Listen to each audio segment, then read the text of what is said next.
एक महत्त्वाची बातमी, हा मोर्चा सत्तेसाठी नाही तर सत्यासाठी असं राज ठाकरे यांनी म्हटलंय। शिवतीर्थावरील बैठकीत राज ठाकरे यांनी हे विधान केलेलं आहे। हा मोर्चा जो निघणार आहे तो सत्तेसाठी नाही तर सत्यासाठी आहे असं राज ठाकरे यांनी म्हटलंय।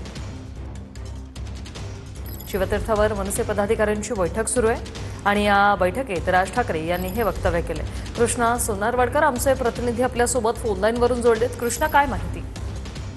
विषयाला आपण पाहतो की 1 तारखेला निवडणूक आयोगाच्या विरोधामध्ये महाविकास आघाडीचे नेते, त्याचबरोबर मनसेचा मोर्चा आहे आणि या मोर्चाचं नियोजनासाठी शिवतीर्थवरती एक महत्त्वपूर्ण बैठक झाली। ज्या बैठकीमध्ये मनसेचे प्रमुख पदाधिकारी उपस्थित होते आणि या बैठकीमध्ये राज ठाकरेंनी काही महत्त्वाची सूचना आणि आदेश सुद्धा त्या मनसेच्या सगळ्या नेत्यांना दिलेले आहेत। त्यामध्ये हा मोर्चा सत्तेसाठी नाहीये तर सत्यासाठी आहे, खोट्या मतदारांसाठी नाहीये तर खऱ्या मतदारांसाठी आहे। म्हणून गल्लीपासून दिल्लीपर्यंत या मोर्चाची दखल घ्यायला भाग पाडा, न भूतो भविष्यती अशा मोर्चाचं नियोजन करा, अशा पद्धतीच्या सूचना ज्या आहेत त्या मनसेच्या पदाधिकाऱ्यांनी नेत्यांना दिलेल्या आहेत। त्यामुळे मोर्चाचं नियोजन कसं असेल किंवा तो रूट कुठला असेल, वेळ काय असेल, कशा पद्धतीचं नियोजन असलं पाहिजे, त्या सगळ्याची रणनीती आता मनसेचे नेते आखणार आहेत। सोबतच महाविकास आघाडीचे नेते समन्वयासाठी असतील आणि या महाविकास आघाडीचे नेत्यांशी संवाद साधत मनसेने सुद्धा आपली भूमिका जी आहे किंवा आपलं जे नियोजन आहे त्या अनुषंगाने तयारी सुरू केलेली आहे।